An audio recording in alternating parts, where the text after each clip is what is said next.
আমি পদ্মজা পর্ব ৬৩ লেখিকা ইলমা বেহেরোজ গল্প পাঠে আমি অরোরা ইসলাম। আকাশের তারাগুলো রূপালি কুচি ছড়িয়ে দিচ্ছে চারিদিকে। দূর থেকে ভেসে আসছে শেয়ালের করুণ আর্তনাদ, যা রাতের নীরবতাকে আরো গভীর করে তুলেছে। নিস্তব্ধ প্রকৃতির বুকে সুর তুলেছে ঝিঝি পোকার ডাক। মাঝে মধ্যে উত্তম বাতাসের ঝাপটায় গাছের পাতাগুলো মর্মর ধ্বনি তুলছে। এমন এক রাতে থরথর করে ক্ষীণ লুণ্ঠনের আলোয় কাঁপছে গ্রামের শেষ প্রান্তের হাওলাদার বাড়ির একটা ঘরের ভেতরে। বিদ্যুৎহীন এই ঘরের পালঙ্কে নিথর হয়ে পড়ে আছে কাঁথা জড়ানো ফইনার দুর্বল দেহটা। তার চোখ বন্ধ, মুখে ক্লান্তির ছাপ। লতিফা পা টিপে টিপে ঘরে ঢুকে ধীর পায়ে ফইনা শিওরে দাঁড়ালো। মৃদু স্বরে ডাকলো, খালাম্মা ঘুমাচ্ছেন? ফরিনা ধীরে ধীরে চোখ খুললেন, দৃষ্টি ঘোলাটে। বয়সের তুলনায় অনেক বেশি প্রবীণ দেখাচ্ছে তাকে। দেখেই বোঝা যাচ্ছে জীবনের অনেক ঝড়ঝাপটা পেরিয়ে এসেছেন। তিনি কিছু বলার চেষ্টা করলেন, কণ্ঠস্বর এতই ক্ষীণ যে লতিফা তা বুঝে উঠতে পারল না। সে ঝুঁকে বলল, কি কইছেন খালা আম্মা? ফরিনা কষ্ট করে উচ্চারণ করলেন, পদ্মজা কই। এই যে এত মনোযোগ দিয়ে পর্ব তো ঠিকই শুনছেন, কিন্তু সাবস্ক্রাইবটা কে করবে? হ্যাঁ, সাবস্ক্রাইব করুন তাড়াতাড়ি। সাবস্ক্রাইব না করলে কিন্তু পরের পর্বটা মিস হয়ে যাবে। অবশ্যই সাবস্ক্রাইব করুন। আপনার ঘরে আইতে দেখলাম, ঘুম থেকে ওইটা তো দেখি নাই। আর একটু থেমে জিজ্ঞাসা করলেন, এখন কই আছে? লতিফা অনুমান করে বলল, মনে হয় ঘরে আছে, ডাইকা দিমু? না থাক, ক্লান্তি স্বরে জবাব দিলেন ফরিনা। কিছু খাইবেন? ফরিনা মাথা নেড়ে মানা করলেন, না, আরেকটা ক্যাথা দে। লতিফা আলমারির দরজা খুলে কাঁথার বদলে তুলো নরম লেপটি বের করলো। সযত্নে ফরিনার কুকড়ে যাওয়া দেহটি ঢেকে দিয়ে করুণ স্বরে বলল, শীতের দাপট বাড়ছে খালা আম্মা, শুধু কাঁথা দেয়া হইব না, আপনার কষ্ট কমবো না।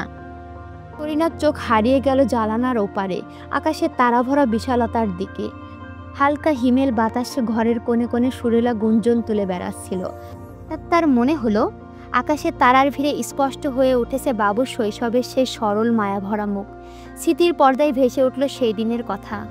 বাবুর জন্মের পর আমিনা ভুরু কুঁচকে বলেছিলেন, তোমার চেহারা তো সত্যিই কালা হয়েছে, আমার কথায় ফুলল তো?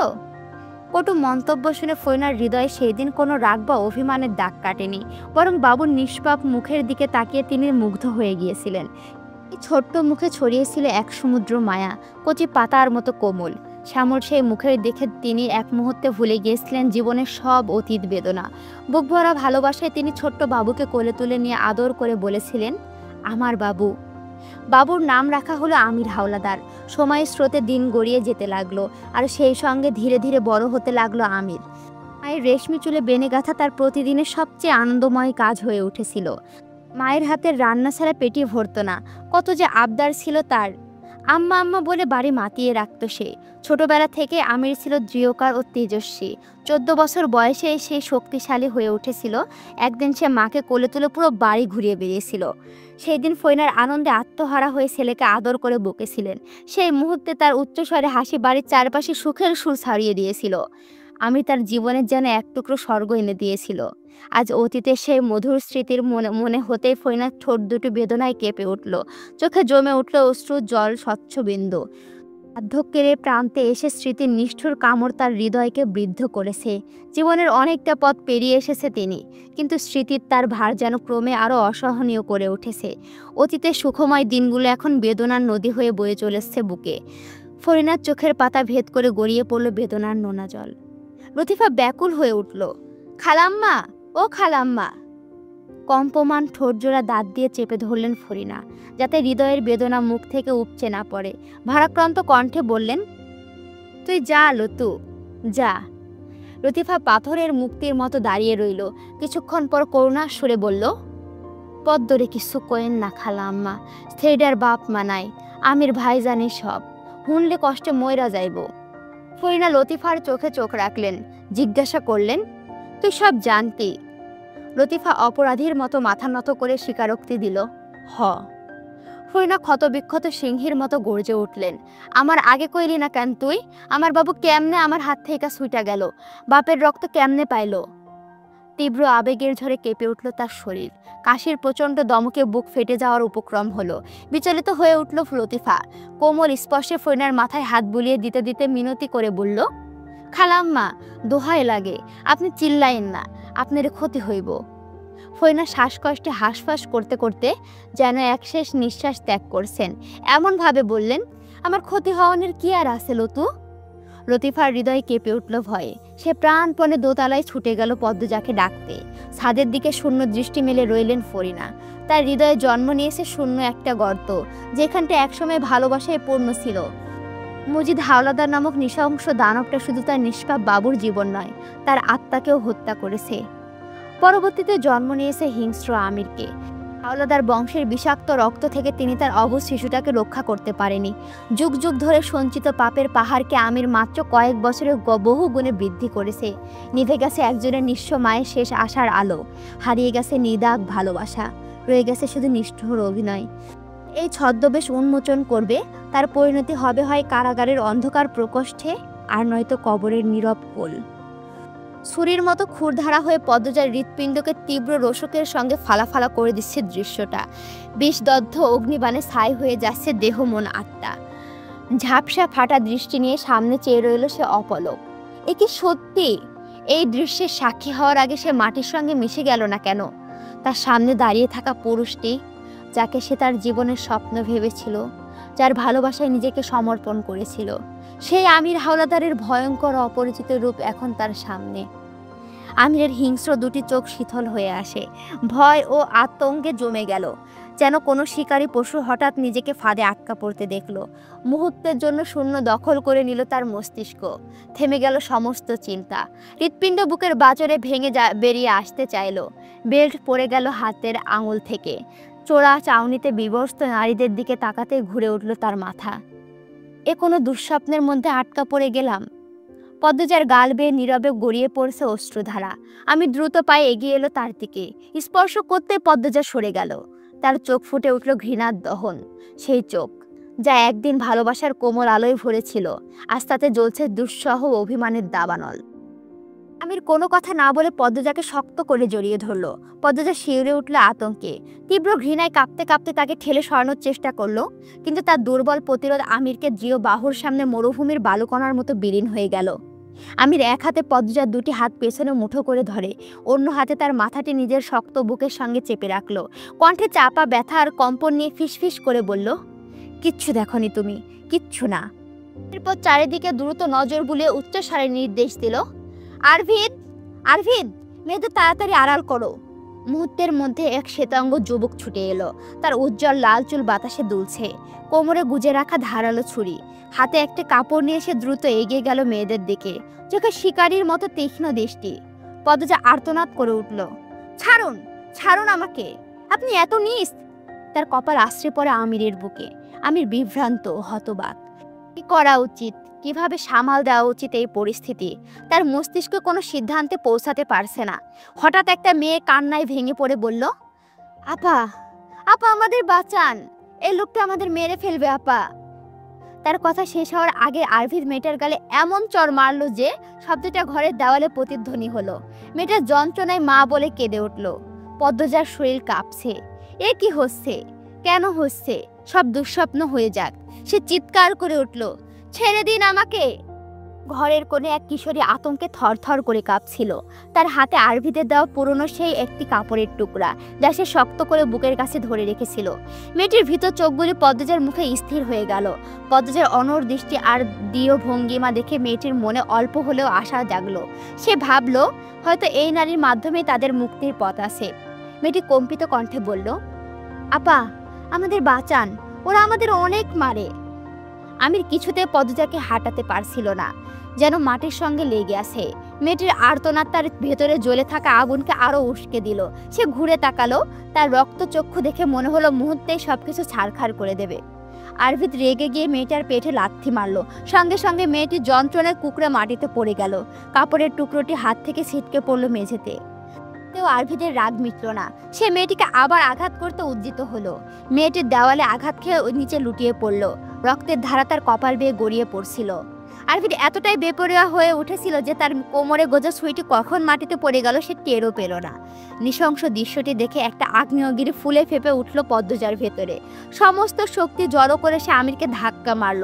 আমিরের মনোযোগ তখন মেয়েটির দিকে ছিল বলে অপ্রস্তুত হয়ে একপাশে ছিটকে গেল সে। তড়িৎ গতিতে মেঝেতে থাকা সুইটি তুলে নিল পদ্মজা। তার চোখে মুখে শুধুই প্রতিহিংসার আগুন। ছুটে গেল সে আরভিদের দিকে।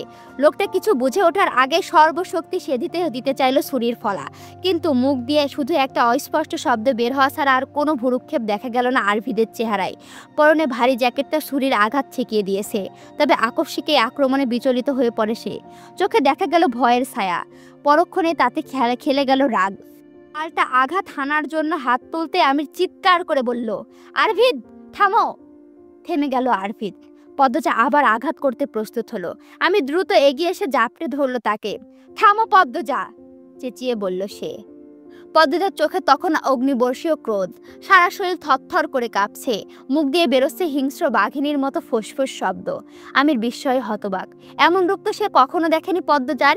এতদিন ধরে সে মেয়েটিকে চিনেছে, সে আজ সম্পূর্ণ অপরিচিত। চকচক করছে পদ্মজার হাতের ছুরি। ফ্রান্স থেকে আনা এই অস্ত্র দক্ষ হাতে পড়লে ভারী জ্যাকেটটাকেও রক্ষা করতে পারত না আরভিদকে। সাহস সঞ্চয় করে জোর করে ছুরিটা ছিনিয়ে নিল আমির। তাতেও এক বিন্দু কমল না পদ্মজার ক্রোধধ্বনি ছটপটানি। ঘরের কোণে মেয়েগুলো তখনও দ্বিগুণ ভয়ে কাঁপছে। তাদের কাছে পদ্মজা এখন এক ভয়ঙ্কর রূপসী ডাইনি, এমন একজন যে হাজার বছর ধরে যুবতীদের রক্ত পান করে নিজের সৌন্দর্য অক্ষুণ্ণ রেখেছে। আমির পদ্মজাকে জোর করে টেনে নিয়ে যেতে লাগলো ঘরের বাইরে। তার শক্ত হাতের বাঁধন ছাড়তে না পেরে ছটফট করছে পদ্মজা, চেঁচাচ্ছে ক্ষণে ক্ষণে। দরজার বাইরে দাঁড়িয়ে থাকা লম্বা চুলের ফর্সা লোকটা নির্বিকার। আমিরের নির্দেশ ছাড়া সে এক পাও নড়বে না। পদ্মজার সঙ্গে হাতাহাতির মাধ্যমে আমির নির্দেশ দিল, মেয়েগুলোকে সামলাও, দ্রুত যাও, আরভিদকে সাহায্য করো। তারপর পদ্মজাকে একটি নির্জন ঘরে নিয়ে এলো। পদ্মজা তখনও বিক্ষুব্ধ সমুদ্রের মতো উত্তাল। তার মনে ক্ষোভ ও হতাশার ঝড় বেয়ে যাচ্ছে, জীবনের প্রতি ঘৃণা জন্মাচ্ছে। আমি তাকে একটা চেয়ারে বসিয়ে দ্রুত তার হাত পা দড়ি দিয়ে বাঁধতে লাগলো। পদ্মজা ভাবলো এটাই সুযোগ ওনাকে ধাক্কা মেরে পালানোর। কিন্তু পরক্ষণে নিজেকে প্রশ্ন করলো, কোথায় পালাবো? যে মানুষটাকে এতদিন ভালোবেসেছি, যার সঙ্গে জীবনের প্রতিটা সুখ দুঃখ ভাগ করেছি, যার কাছ থেকে কি আদৌ পালানো সম্ভব? তার চোখ থেকে অশ্রু গড়িয়ে পড়তে লাগলো।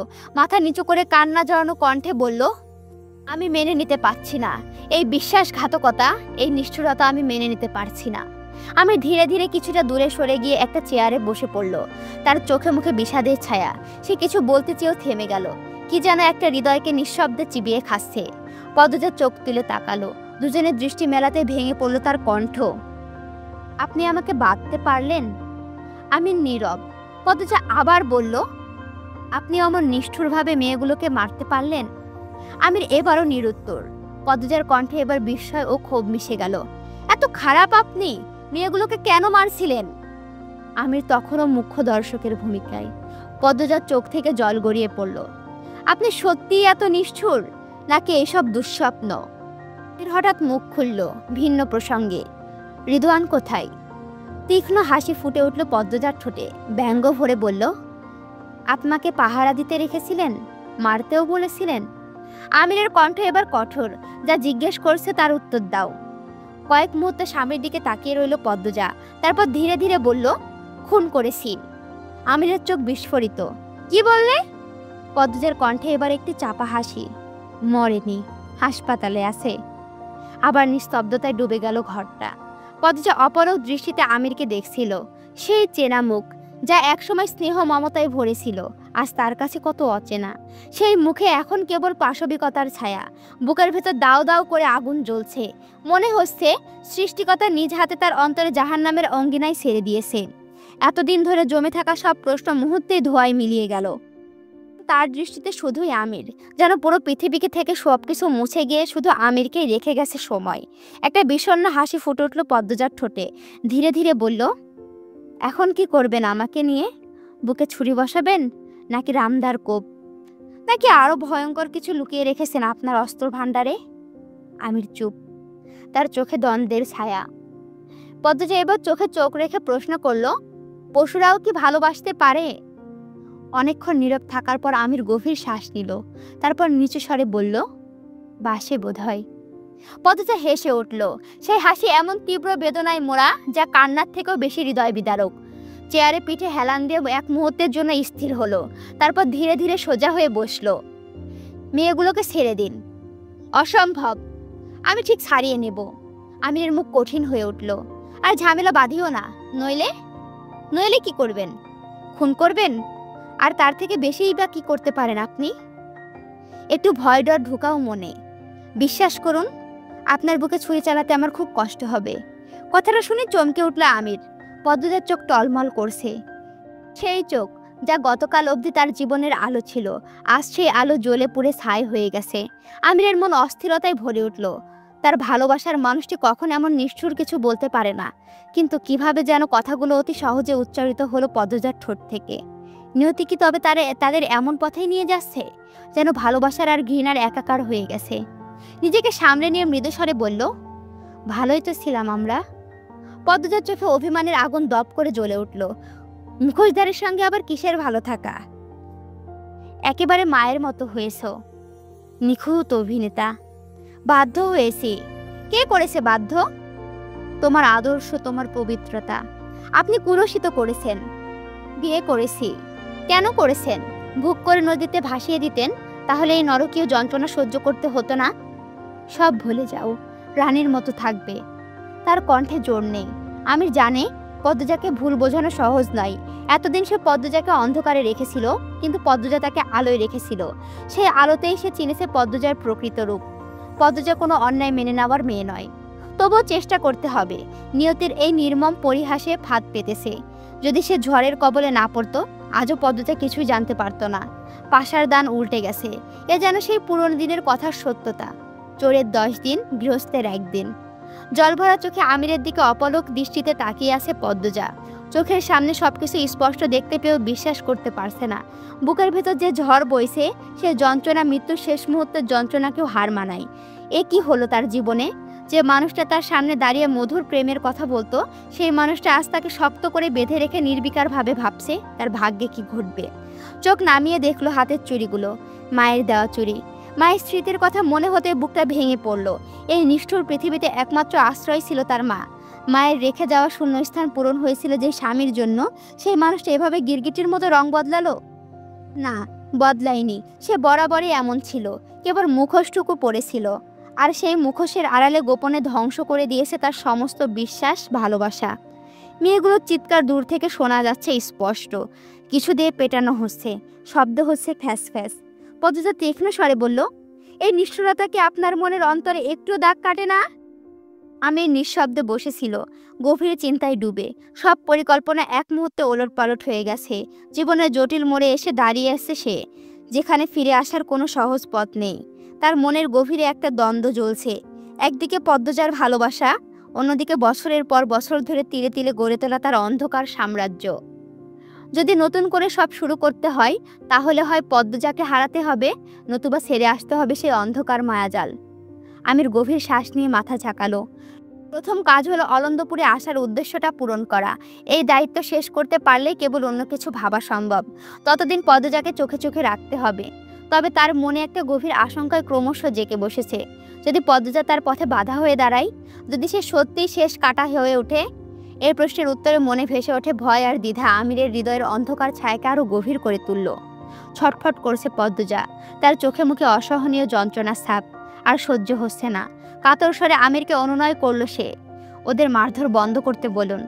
আপনার হৃদয় কি একটু কেঁপে উঠছে না? ওদের আর্তনাদ শুনুন। ওরা কষ্টে ছটফট করছে, সারা শরীর রক্তাক্ত ছিল, তার উপর আবার মারা হচ্ছে। আমি সহ্য করতে পারছি না আর। আমি নির্বাক দৃষ্টিতে পদ্মজার দিকে তাকিয়ে রইল। তার মনের মধ্যে কোথাও গভীর একটা শূন্যতা নেমে এলো। এইবার আর কোনো বাহানা কাজে লাগবে না। সত্যের মুখোমুখি দাঁড়ানোর সময় এসেছে। যা ঘটেছে তা গোপন রাখার কোনো পথ নেই। পদ্মজার কান্না আরো তীব্র হলো। এই কান্না কি শুধু এই নির্যাতিত মেয়েদের জন্য, নাকি নিজের স্বামী, যে কিনা এই নিষ্ঠুরতার নেপথ্যে? তার প্রতি বিরাট এক অভিমানে বিদীর্ণ হচ্ছে তার হৃদয়।